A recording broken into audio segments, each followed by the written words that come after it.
Bruce Lee is teaching a class of 40 students when a 6 feet 5 inches karate champion walks through the door and announces that Kung Fu is fake. What happens in the next 12 seconds doesn't just prove him wrong. It changes his entire understanding of what real martial arts mean. And what Bruce does immediately after, that's what makes this story legendary. Los Angeles, California, August 1968, a Tuesday afternoon, 2:30 p.m. The Jun Fan Kung Fu Institute on College Street, Chinatown. Second floor of a red brick building that's seen better days. You reach it by climbing narrow wooden stairs that creak with every step. The stairwell smells like old wood and incense from the restaurant below. At the top, a simple wooden door. Hand-painted sign in black and white. Jun Fan Kung Fu Institute. No dragon, no mysticism, just the name. That's all Bruce needs. Inside, the training space is modest, 40 feet by 30, hardwood floors worn smooth from thousands of hours of footwork, mirrors on one wall, heavy bags hanging from ceiling beams, speed bags in the corner, wooden dummies, the traditional Wing Chun training equipment lined against the back wall, windows on the east side letting in afternoon light that cuts through the air thick with chalk dust and effort. The room smells like sweat and wood and liniment oil, the smell of serious training. 40 students are arranged in rows, men and women, different ages, different background,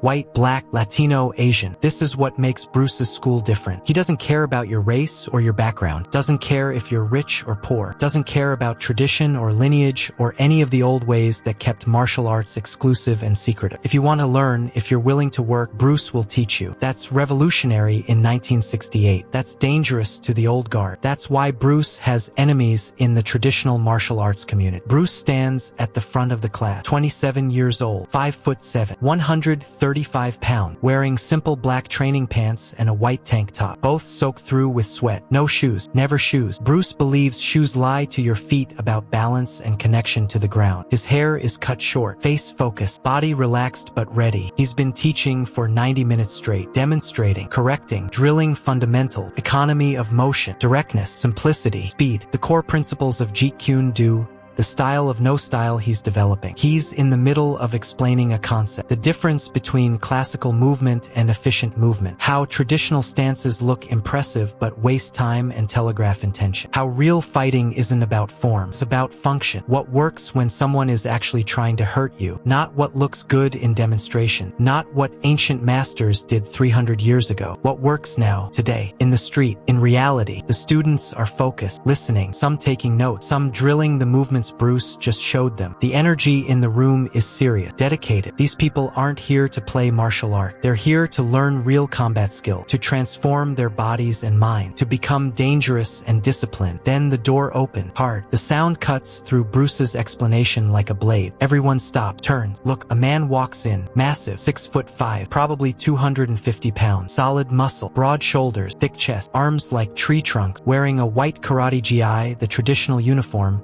with a black belt tied around his waist. The GI is pristine, pressed, the black belt worn and frayed at the edges, a belt that's seen years of training. His head is shaved, face hard, jaw set, eyes scanning the room with visible contempt. He walks straight toward Bruce, doesn't acknowledge the student, doesn't bow, doesn't show any of the traditional respect you're supposed to show when entering another martial artist school. Just walks with this heavy, deliberate arrogance, each step making the floorboards creak under his weight. Everyone can feel the hostility radiating off him, the challenge, the disrespect. Bruce stops teaching, watches this man approach, doesn't say anything, just waits, his expression neutral, not hostile, not friendly, just present, alert, reading body language, reading intention. 40 students hold their breath, sensing something is about to happen. The man stops 10 feet from Bruce, plants his feet, crosses his massive arms over his chest, looks down at Bruce, literally down, given the 10-inch height difference. His lip curl, disgust, contempt, superiority. Then he speaks. His voice is deep, loud, designed to be heard by everyone in the room, designed to dominate the space. He says his name is Richard Williams, says he's a third-degree black belt in Shotokan karate, says he's won the Southern California Karate Championship 3 years in a row, says he's fought over 200 matches, won 187, says he's here because he's heard about Bruce Lee, heard about this Chinese guy teaching Kung Fu to Americans, teaching them watered-down movie technique, teaching them dance moves disguised as fighting. The room goes dead silent. You can hear breathing, heartbeats, the distant sound of traffic outside. Bruce's students look shocked, angry, offended on behalf of their teacher. Some start to move forward, start to say something, but Bruce raises one hand slightly, a signal. Stop, let him finish. I've got this. Richard continues, says Kung Fu is fake, says it's always been fake, says it's forms and fancy movements that look impressive but don't work in real fighting, says karate is real martial art, full contact, real sparring, real combat, says he's fought Kung Fu practitioners before, says they all fold under pressure, all technique and no substance, all show and no power. He looks directly at Bruce, says Bruce is a fraud, says Bruce is selling fantasy to gullible people who don't know any better, says Bruce has never fought anyone for real, never tested his skills against a real martial artist, never proved any of his claims, says Bruce is just another Kung Fu movie star pretending to be a fighter. The insult hangs in the air like poison. 40 students look at Bruce, waiting for his reaction, waiting for him to explode, to defend himself, to throw this arrogant giant out of his school. But Bruce doesn't react, not visibly. His face stays calm, his breathing stays controlled. He just looks at Richard with this quiet intensity, this focus that makes people uncomfortable when they're on the receiving end. Bruce asks one question. His voice is quiet, so quiet Richard has to lean down slightly to hear. Bruce asks, "Why are you here?" Richard smirks, says he's here to expose Bruce, to prove Kung Fu doesn't work, to show all these students they're wasting their time and money. Says he's willing to fight Bruce right now, right here, full contact, no rules. Prove once and for all that karate is superior to Kung Fu, that size and strength and real combat training beat fancy techniques and movie skill. Bruce nods slowly, processing, thinking. The room waits. 40 students, one massive karate champion, all eyes on Bruce Lee, all waiting to see what he does next. Bruce says, "Okay, just that, okay." The word lands with finality. Agreement, challenge accepted. But then Bruce says something that makes Richard pause. Bruce says, "I'll give you one chance, one technique. Try to take me down. Use your size, your strength, your karate, everything you've trained for 20 years. Try to put me on the ground. If you succeed,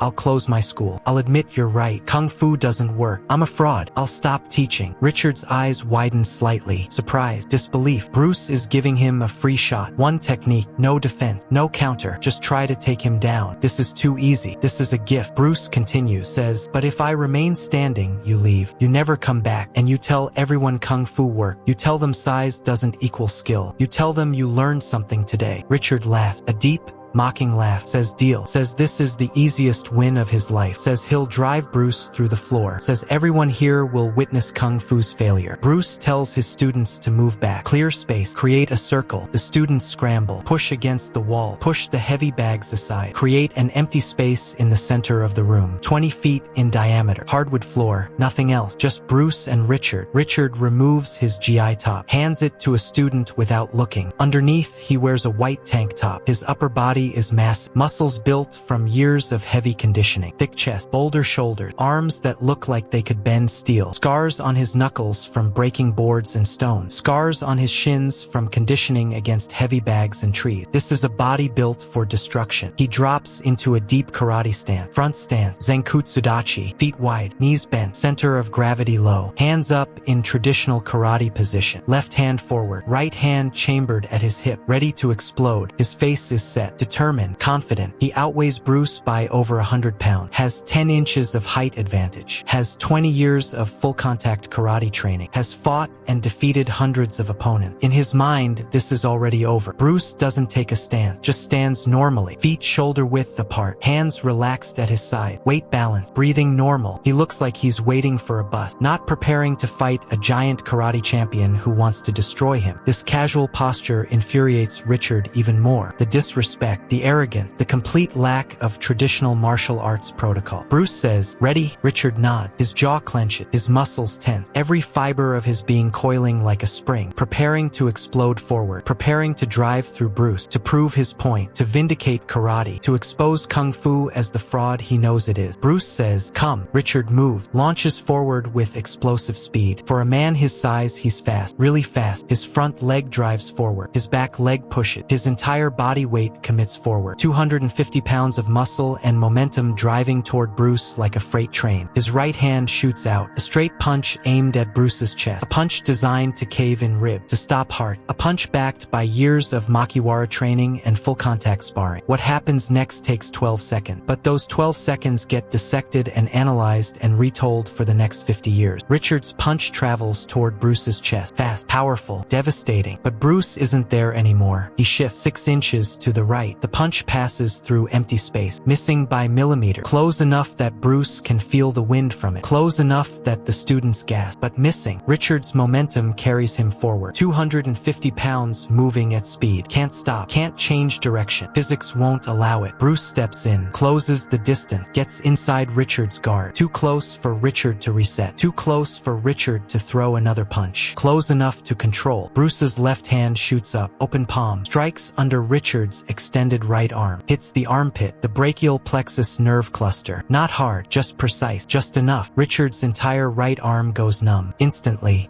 the arm dropped, useless, hanging at his side like dead weight. His face shows confusion, shock. What just happened? But Bruce isn't done. His right hand move targets Richard's forward leg, the peroneal nerve on the outside of the thigh, just above the knee. Bruce's knuckles strike with surgical precision. Richard's leg buckle, the muscle shuts down, nerve overload. His balance disappears. His low, powerful karate stance collapses. His massive body tilts forward. Bruce steps back. One step creates space. Richard tries to catch himself. Tries to plant his dead leg, tries to use his numb arm, can't. His body doesn't respond. 250 pounds of muscle and bone crashes forward. Hands go out instinctively, trying to break the fall. He hits the hardwood floor face first. The impact echoes through the room, loud, heavy. Final 12 seconds. From Richard's charge to Richard on the floor. 12 seconds to dismantle a 3-time karate champion. 12 seconds to prove every word Bruce teaches. Economy of motion, precision over power, understanding human anatomy,